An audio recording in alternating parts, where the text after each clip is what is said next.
નમસ્કાર દર્શક મિત્રો, મિત ગુજરાત ન્યૂઝમાં આપનું હાર્દિક સ્વાગત છે। અમદાવાદથી ગાડીમાં આવીને રોડની સાઈડમાં પાર્ક કરેલી ગાડીઓને ટાર્ગેટ કરી સ્પેર વ્હીલની ચોરી કરનાર શખ્સ ઝડપાયો।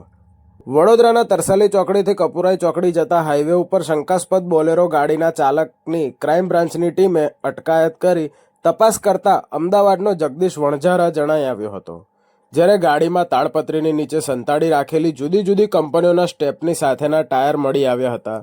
સઘન પૂછપરછ દરમિયાન છેલ્લા એક માસમાં તેણે વડોદરા આવીને રાત્રિ સમયે રોડની સાઈડ પર ઊભી રહેલી ગાડીઓમાંથી સ્પેર વ્હીલની ચોરી કરી હોવાની કબૂલાત કરી હતી, જેથી ક્રાઇમ બ્રાન્ચે તેની અટકાયત કરી ચોરીના સ્પેર વ્હીલ કબજે કરી આગળની કાર્યવાહી હાથ ધરી છે।